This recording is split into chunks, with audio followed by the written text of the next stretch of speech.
Every day, thousands of hackers try to steal your crypto. But Arculus uses air-gapped technology by forming a protective barrier that insulates you from hackers and secures your crypto. Order yours at getarculus.com.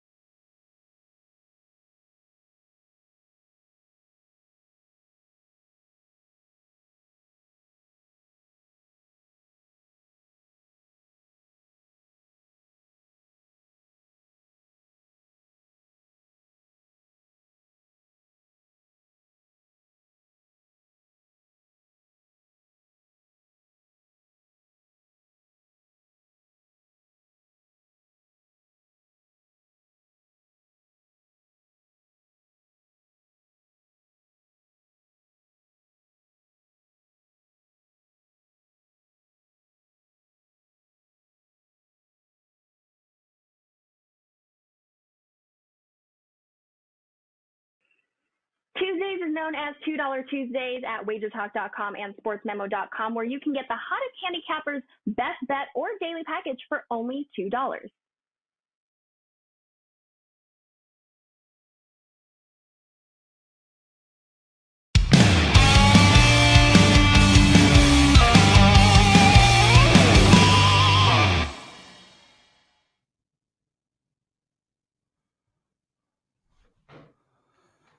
Oh, he's starting the show again, huh? We got more Teddy. Welcome, everybody, to Wager Talk. Today, it is Tuesday, October 12th. It is $2 Tuesday at Wager Talk and Sports Memo. Dr. Chuck, the man at Sports Memo, $2 play, hockey play. And I am the $2 Tuesday at Wager Talk with a hockey play as well. We'll get into all of that later. Teddy, jam-packed show. Andrew McGinnis right off the top. We're talking NHL. A game for tonight, a game for tomorrow, and a futures bet. You and I are going to dig into some of the NFL teams, whether there's opportunity to bet on them or not.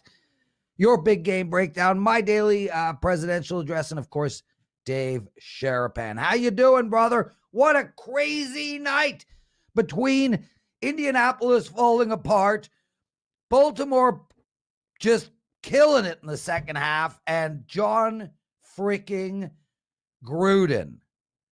What a night. Not to mention MLB playoffs. Boston, a pretty dramatic game. Yeah. I saw, and I want to ask Sharapan last night, because I saw something I don't remember seeing before, which is an in-game total of over under 1.5. Well, I'm going to ask, because that's what the number was in game for the Dodgers and Giants last night. Of course, stays under in the 1-0 final in that ball game. But I'll tell you what, Prez, you want to talk about what we learned last night. How thin is the line between success and failure? Between Elon Musk and Jeff Bezos, or some guys we never heard of, between Super Bowl champs and between some chumps. There are no locks in this world. Where do we go? The Ravens were 0-17 in the 14 years of John Harbaugh in Baltimore. 0-17 when trailing by 19 or more points. Oh, they won last night. A wind gust in L.A. changed the course of last night's game. Maybe the series, the game-tying home run. No, that's a long out. Wind gust. The Colts' entire season changed on one play last night. First time ever, Rodrigo Blankenship had a field goal block. And you say, yeah, they missed a one at the end of the game. Yeah, whatever. They win the game if they're up 8 and Blankenship kicks the field goal with 4 minutes left. Sorry. That was the game changer more than any other. And, of course, what about if you had the Raiders season wins over? They're 3-0. You're feeling great. 2 weeks later, how does that Raiders season win bet look? So, it just tells us and reinforces the concept. There are no locks.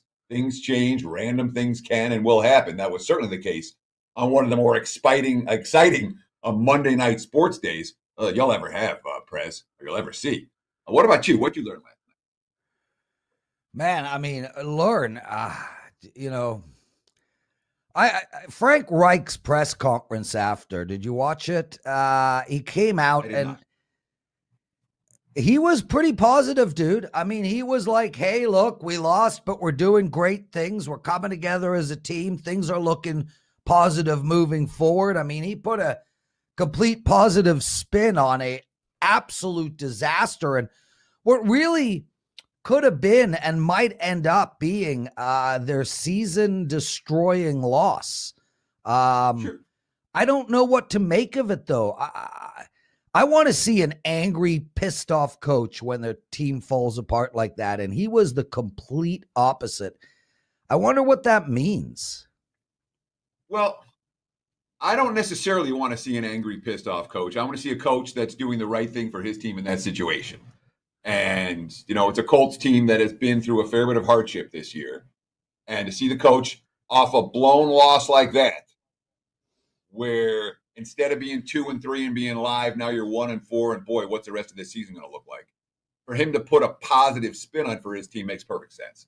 I'd have been shocked if he didn't do that. That's Frank Reich. And again, you know, I got a question yesterday in the opening line report thread over at YouTube, where I've been getting into the comments and answering questions.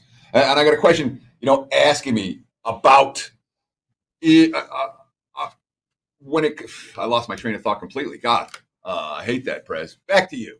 Jeez. Okay, back to me, dude. Well, before we bring Andrew in, I just want to make mention again, it's $2 Tuesdays. You guys can get Dr. Chuck's NHL play over at Sports Memo for only $2.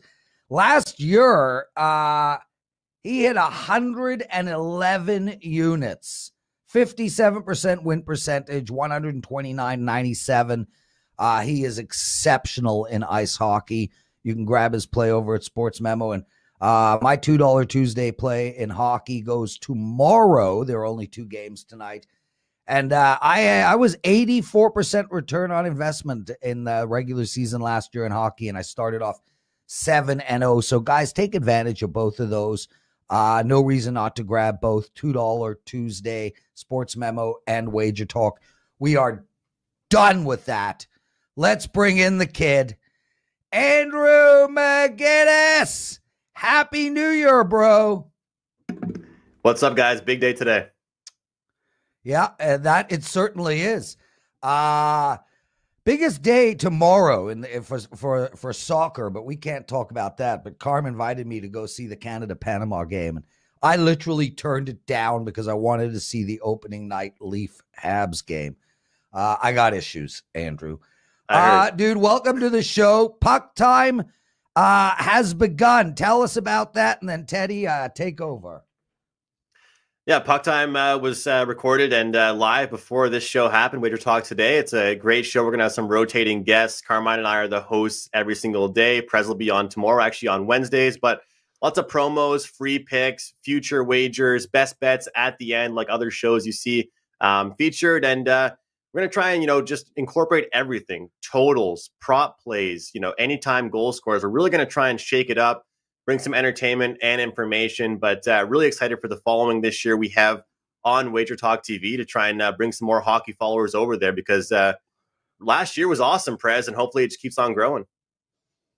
And, of course, Puck Time, again, every day right here on the Wager Talk YouTube channel. What's that, 11 a.m. Eastern Time, 8 a.m. here on the left coast.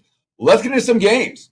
We've got one tonight that you want to talk about. That would be the Pittsburgh Penguins at the Tampa Bay Lightning, the defending champs, sitting in the -230, -240 range on opening night. What do we do with the Lightning and the Penguins tonight? Is this one that we would want to look perhaps at the puck line? Talk about Tampa and Pittsburgh. Well, Tampa Bay has won back-to-back Stanley Cup championships. They have been dominant. They had an outstanding team for 2 straight years. Last year, there was some controversy about their team because they kind of found a loophole. They had some injured players that were out all season long, so they weren't really counted towards the salary cap. And in the playoffs, there is no salary cap, so they were able to bring them back into the playoffs, which kind of made a few people upset, but their team was dominant. But although they've had to trade some guys away and get rid of a few guys to make sure they have that proper salary cap, their team is still really, really talented, guys, led by a Vezina winning goaltender, Andrei Vasilevsky, great defenseman as well, and just talent all around from their forward group. And I don't really believe in Stanley Cup hangover. You hear it a lot of times for Super Bowls or NBA championships. I actually really like betting on these teams on banner night in the NHL, and it is banner night for this Stanley Cup winning champions, Tampa Bay Lightning tonight, and they're playing the Pittsburgh Penguins. And the Penguins, for me, when you look back at the 2 years that they won back-to-back cups, it wasn't as much just Malkin and Crosby and their top guys that were the keys to success for their team. It was the fact that they had kind of depth pieces all around them, guys that could surprise you every night with a goal or two. I don't really think they have that this year, guys. I mean, their top line includes, Dan Heinen, Jeff Carter, some guys that your average hockey fan that maybe even just started watching over the past few years might not even know who these guys are. I hope you would, but it's not really a talented top two group. So the Penguins are without their top two players, their top two centers, and they're also missing their young stud, Jake Gensel, who is out with COVID protocol. And the goaltending matchup here, guys, as well, Tristan Jarry. You talk about the amount of guys in the NFL, field goal kickers missing. I mean, this guy, Tristan Jarry, he couldn't save anything. It's pretty much like a kicker missing a chip shot. Tristan Jarry last year in the playoffs, he couldn't save a beach ball, which really, really hurt his team. And I don't really have confidence in him coming into the season. So on the other end, we have Vasilevsky. I am going to take the Tampa Bay Lightning on the puck line to open their season. Yeah, and Andrew, it makes a lot of sense. I mean, last year, coming off of a Stanley Cup victory, Tampa Bay came out first game, played Chicago. I remember releasing the play at -2.5 goals, and they won handily. So we have seen the story play out. I'm looking at Pittsburgh team total under. I think Pittsburgh is going to struggle to score all year, and especially against Tampa Bay. Any quick thoughts on that team under total for Pittsburgh tonight? Definitely. I love that, Prez. I've really gotten into the team totals recently, and it's a great way to avoid laying these big numbers. Football, basketball, so many sports are spread and point spread type of bets. But with this, it's a money line sport in hockey, just like baseball. So you want to try and find different ways, guys, to get better numbers. So just like Prez said, team totals are a great way to do so. And yeah, I mean, looking at this forward group, Prez, Evan Rodriguez, Jason Zucker, Brian Rust, Jeff Carter, Dan Heinen, those are supposed to be the best players out there tonight for the Pittsburgh Penguins. Anybody that follows hockey knows that's not too impressive against Tampa Bay Lightning. No, certainly isn't. Let's talk about a game for tomorrow with a bigger slate on tap for Wednesday, just a pair of games on the NHL slate for Tuesday. Let's talk about the Blackhawks and the Avalanche. Looking at the Wager Talk live odds screen right now for Wednesday's action, I'm seeing Colorado in the -250 range. There's some 240s, and I'm seeing numbers even higher than that. Total sitting at 6, a little bit of juice to the over, -15, -20 to the over.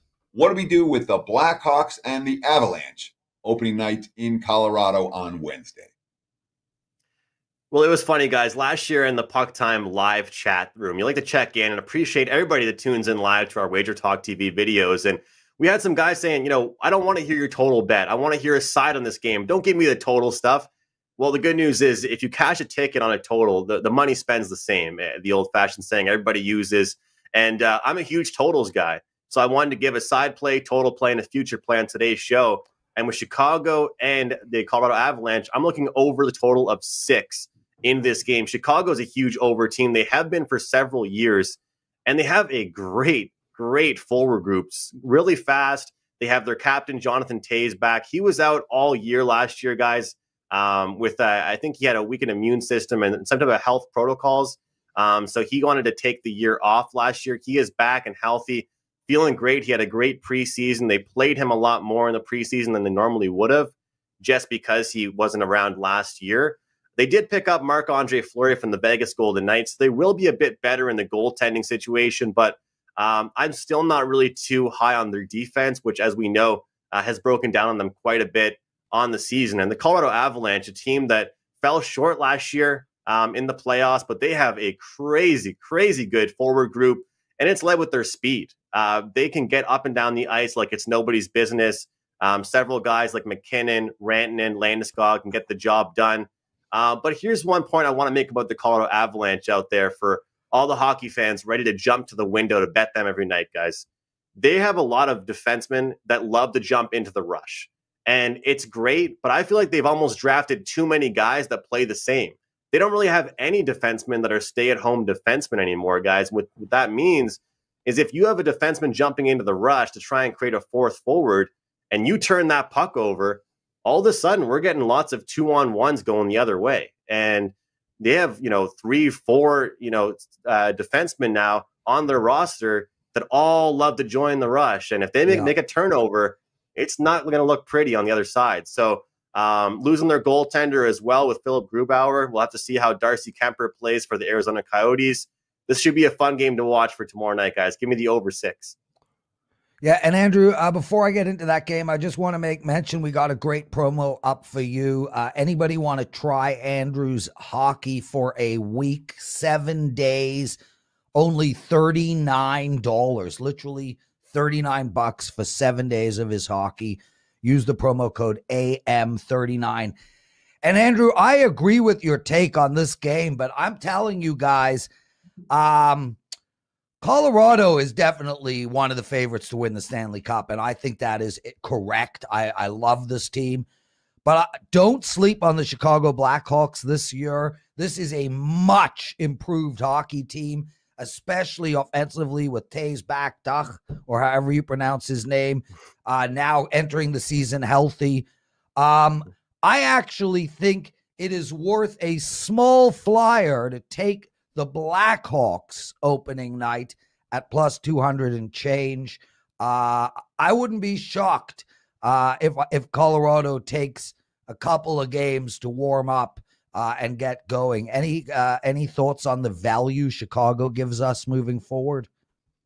Absolutely. From a value standpoint, you can look at the top 5 most profitable teams every year in both moneyline sports like the NHL and the MLB. And not often, guys, is it the big name teams. It can be a little bit, but I'm with you, Prez. I don't think the Colorado Avalanche are going to be a huge money-making team this year on the money line, at least, because they're going to be getting huge prices every night. So you're right. I think this is a great spot, a great value, I guess, for the Chicago Blackhawks, because if they have the success that both you and I think they'll have, we won't be getting these great plus prices for them for too long on the season. And, having your captain gone and not around is huge. Leadership is huge in any single sport. And they have some veteran guys. They have some older players in their team. But let's be honest, getting Jonathan Toews back, getting a veteran goaltender is huge for them. But, Prez, I don't know about you, but I just don't want their defensive core. And I think that as much as we all love to watch both these teams play, if you're a hockey fan that enjoys high-scoring games, I'm telling you, this is the one for you. So let's talk about the futures marketplace. You said you wanted to give out one side, one total, and one future. And the future you want to talk about is the Vancouver Canucks, a team that finished in last place in the NHL North Division last year, behind Ottawa, behind Calgary. This year, you think they might be a little bit better. Talk about Vancouver and why you like them and what future we're going to look at with the Canucks for 2021-2022 NHL action. So one thing about them last year, Teddy, is that they were the first team in the NHL last year to go through a huge COVID outbreak. And I don't mean just 1 or 2 players, Teddy. I'm talking about a lot of players in the organization, equipment managers, coaching staffs, leaders on the team. And that makes a huge difference. It broke up their team. They were forced to play just an unbelievable amount of games in a short period of time that really hurt their team. And you could tell when their playoff hopes started to get lower and lower and lower, this team just kind of fell apart, and you could tell there was fatigue and they were exhausted. And so I'm not buying in too much as much as they ended their season last year as some might be. So if you're just a stats guy and a scoreboard watcher and just kind of someone that's checking standings for last year, you might be saying, Andrew, why are you betting them to make the playoffs at plus 175 this year? Well, when I look at playoff teams and teams make the playoffs, I want to look at a good mixture of speed, youth, experience, physicality, goaltending. And I feel like Vancouver has done a great job of kind of gathering all of that together. And I mentioned with Colorado, I felt like they had too many defensemen that jump into the rush. Vancouver has a great group that has one, jump into the rush like Quinn Hughes, but also guys that can stay on the back end and kind of protect their goaltender. And it's great that when you have 2 guys like Quinn Hughes and Elias Pettersson, They were in contract negotiations for several months. Many people didn't think that they were actually going to sign by the start of the season. Both those guys were able to sign, so that's out of the way. They want to prove themselves, prove that they're worth it. They pick up Connor Garland, and he's from the Arizona Coyotes. This is a player that I actually interviewed back when I was doing some QMJHL media here in the East Coast. A guy that's a very small player. He's underrated. He was picked up by the Arizona Coyotes, a small market, a team that wasn't very successful. So when you're a great player on a team that's not very good, you can still look like a good player, but you won't get the attention you deserve. And I expect Garland to absolutely shine as a Vancouver Canuck. They also signed Oliver Ekman-Larsson, a defenseman. They signed Jason Dickinson, a great two-way player. They did all the little things in the offseason that I really think a team should do to be very well-rounded. Picking up some guys that will mean a lot to their team, not only scoring-wise, but just all around for their team. And when you look at their division, breaking things down really quick, in the Pacific, you've got the Ducks, Flames, Oilers, Kings, Sharks, Kraken, Canucks, and Golden Knights. So top 3 teams in each division make the playoffs. I'm predicting Vegas, Edmonton, and Vancouver in that 3rd spot over the Calgary Flames. Andrew, well said, man. Yeah, and guys, check out Puck Time tomorrow at 11 a.m. I will be on the show. Hopefully, Andrew will ask me what teams I'm looking to bet on this year. If he does, Vancouver will be one of them. Guys, if you want Andrew's plays in hockey, 7 days, only $39, AM39. That's Andrew McGinnis, AM39. Brother, thank you for joining us. We'll see you tomorrow on Puck Time at 11 a.m. Really Stay quick, with Brent. us, everybody. Teddy's Really big quick. game breakdown. What, Andrew? Sorry, really quick. I want to jump in. I didn't get to mention this. I hate to be someone that's just out here promoting themselves, but we have to do it. It's part of our jobs here. I'm 6-0 to start off the MLB postseason. Hit a 5% play last night, so 14-6 on the season with those. And I'm in action again today. So check that out. MLB99 coupon code.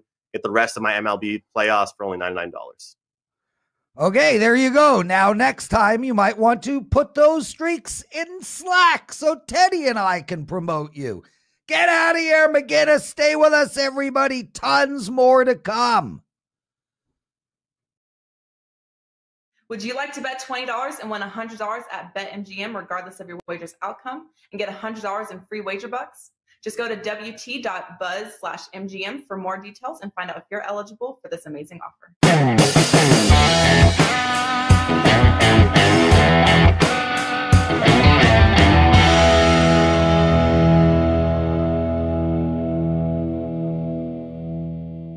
It is time for today's big game breakdown. Now let's take a look at the Thursday night NFL matchup between Tampa Bay and Philadelphia. Right now, looking at the Wager Talk live odds screen, I'm seeing the Bucks -7 in most locations. There are a couple of 6.5s out there. I'll talk about where those 6.5s are in just a moment, but mostly 7s.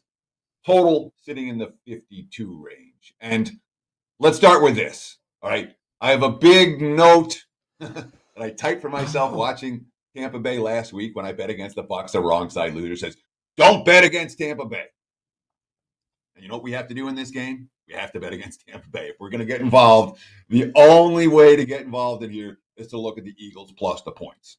There are multiple issues to talk about. First, the Bucks nowhere near healthy on the defense side of the football. They're missing 3 starting defensive backs. And they just lost Levante David, who's their best linebacker in coverage, to an ankle injury. Those are significant injuries against a Philadelphia Eagles team that has big play potential, that takes downfield shots, that has receivers who can score quick strike touchdowns. So I have concerns about Tampa defensively. I've got concerns about Tampa offensively in this game as well. I cannot forget what we saw last year, I should say, with Tom Brady trying to play on a Thursday night. When you have a 44-year-old quarterback, all right, when you're playing on Sundays and you get full rest. Today, I want to tell you about a simple way to get all the entertainment you love without the hassle. DirecTV Stream brings your live TV and on-demand favorites together like never before, which means you can watch your favorite sports, movies, and shows all in one place. And the best part? There's no annual contract. So stop waiting and get your TV together with DirecTV Stream. You can learn more at directtv.com. That's directtv.com. Compatible device required. Content varies by package. You can play through that, and Brady's shown that, obviously. He's still at a very elite level. When you don't have that turnaround, you know, that changes things. And Brady's quote, you know, we have a short week, a short turnaround. Last year we didn't do very well in a short week. You know, it's a challenge. I'm not convinced that Brady's going to be Brady on Thursday Night Football. And when you talk about Philadelphia, what's the strength of that team? In the trenches, on the offensive line, on the defensive line. We saw it last week. The defensive line put all kinds of pressure on Sam Darnold. I know that Tom Brady's not Sam Darnold, but the matchup at the line of scrimmage for Philadelphia is one where I think they could put some pressure on Brady. And I don't want Brady on a short week under pressure laying a touchdown. It's Philadelphia plus the points or pass for this better. And there's your big game breakdown. Prez, back to you, my friend. Teddy, I got to follow up on that game. Total 52.5. I got to believe there's a correlation here. If you like Philadelphia, what are your thoughts on playing the under? So I like the concept that you're coming, but I got, you know, and again, 20-19, the game last year against Chicago on the Thursday night where Tampa's offense didn't work. And I'm not convinced Tampa's offense is going to be clicking on all cylinders here, which says, let's look at the under. However, the issues with Tampa's secondary and their defense and Philadelphia's big play nature says, I don't want the under in this game because we could see quick strike touchdowns for both squads. So it's a clear pass on the total for this better. I'll only look at the side, and that would be the Philadelphia side. And one more thing, Prez. You know, I had a giant brain fart at the start of the show. I'm like, oh, let me talk about this. And I forgot what I was talking about. And I was so mad at myself, under-caffeinated. When we're talking about, I just want to get into it real quick. There was when you talk about the coach's quotes, because you were talking about Bruce Arians and what Bruce Arians said after the game last night. And there was a comment. Yeah, there was a comment in the comments for the opening line report talking about, hey, Teddy believes the coaches and players' quotes a lot more than I do. When you're talking about the quotes from coaches, from players and all that, experience matters. That's all I can say with that. It really does. I've been doing this for like my 24th football season. And I remember finding quotes back in the day and going, how come that didn't happen the way the coach said it was going to happen or the player said it was going to happen? So absolutely, you want to take stuff with a grain of salt. The whole time I'm reading these quotes, I'm looking for one thing that's meaningful. You know, one guy that's saying something off the cuff, one coach that's giving us a hint. There's a lot of quotes that may send you in the wrong direction after trying to read them and decipher them for the last 20-something years. It's something I feel like I'm pretty good at this stage. I get them wrong sometimes, but the coach's quotes still matter to me, at least some of the time. Thank you for allowing me to get that out, Prez. I hate when I have giant brain farts on air and look like an idiot. Well said, bro. Listen, let's talk a couple of NFL teams, and then we're going to bring the awesome Dave Sherapan in. And let's start right off the bat with the Las Vegas Raiders. Obviously, a lot of stuff happened last night. Did it affect the line? Did Gruden's firing, he resigned? How do you allow the guy to resign? Why does he deserve to save face? Fire his ass. Anyway, totally different conversation for a show that isn't about sports betting. But Teddy, here they sit, plus 3.5 still against Denver. What do you look at looking forward, whether it's this game or over the season?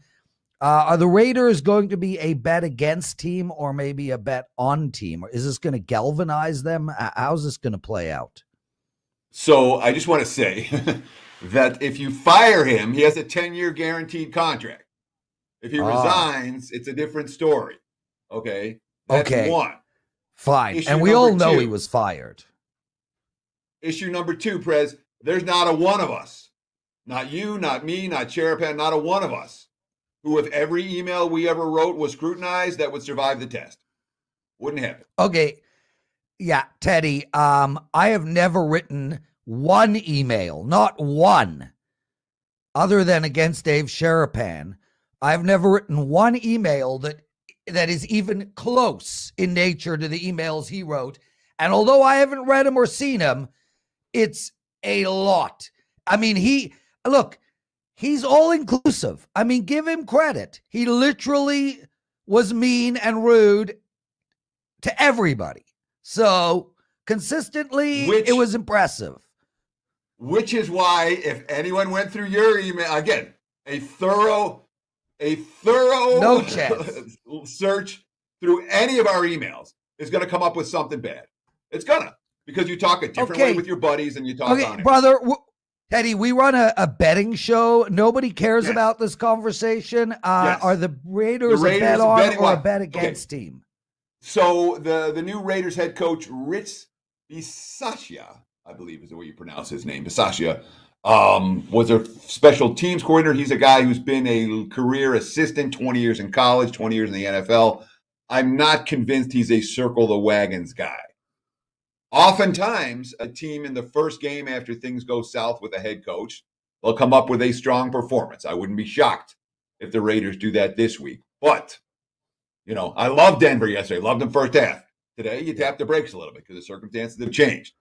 We're going to have to read the quotes and see what we find for Vegas. Right now, I have to call myself neutral.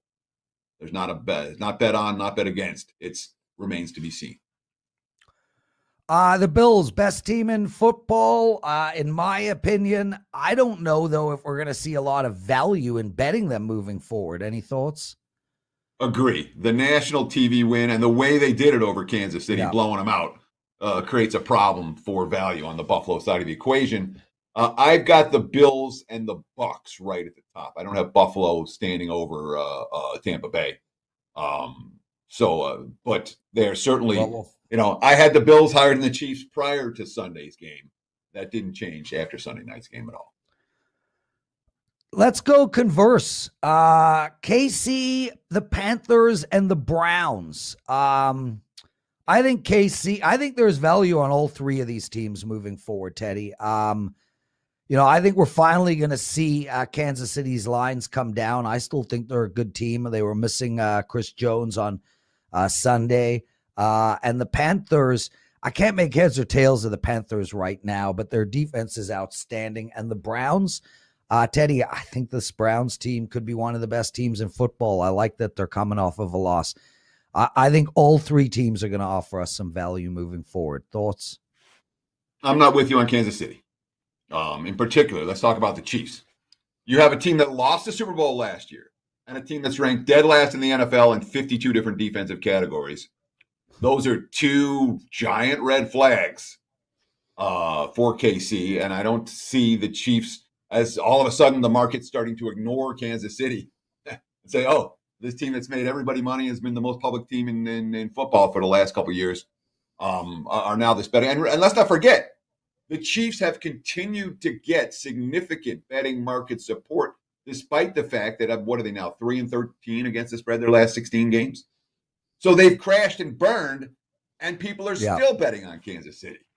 No, I'm not looking at the Chiefs as a value team moving forward. The other teams, and again, Cleveland, Browns and Panthers. There are defensive issues for the Browns that need to be solved. And boy, their secondary is all banged up right now. I don't know that the Browns will necessarily be a value team either until their defense gets healthy. Teddy covers Lawrence Presman. We're going to bring the man in, Dave Sharapan. What a privilege to have you on the show. Do you want to add to any of the conversation that you have heard? I mean, first of all, I'm glad to be here without the drama. And, you know, literally, I missed the dinner. I'm a little bit still trying to figure out how that happened, but it's okay. I'll be at the next one. I'll tell you why it happened. You weren't invited. Fair. Okay. That's all. Okay. Hey, you just need to know where you stand. You know, I now I know. Thank you. No, Teddy's right. Kansas City's, we're done with this, but they're 6.5-point favorites again this week. I mean, it doesn't matter what they do on the field. They have a minus next to their name every single week. 6.5-point road favorites after the way they looked. I just, you know, sometimes you just don't understand it. Dave, a couple of things on that regard. Firstly, the story has played out already. They lost to the Chargers. They went into Philadelphia and gave them a beatdown. Washington and Philadelphia, to me, are equivalent teams, and they're only about like a car ride away from each other. There's no reason Kansas City can't go in there and give Washington a beatdown. And on top of that, we saw this last year with Kansas City. Although their defense was not outstanding by the end of the season, they did slightly right the ship, if you will. I actually like Kansas City this week. I think they're a bet on team. Well, let's be very clear. You weren't asking about this week. You were asking about moving forward. This week, I agree. I'm only taking the Chiefs. All right. This week, it's Kansas City or pass in that game. But moving forward, I'm not looking at Kansas City as a value-laden team. I agree 100%.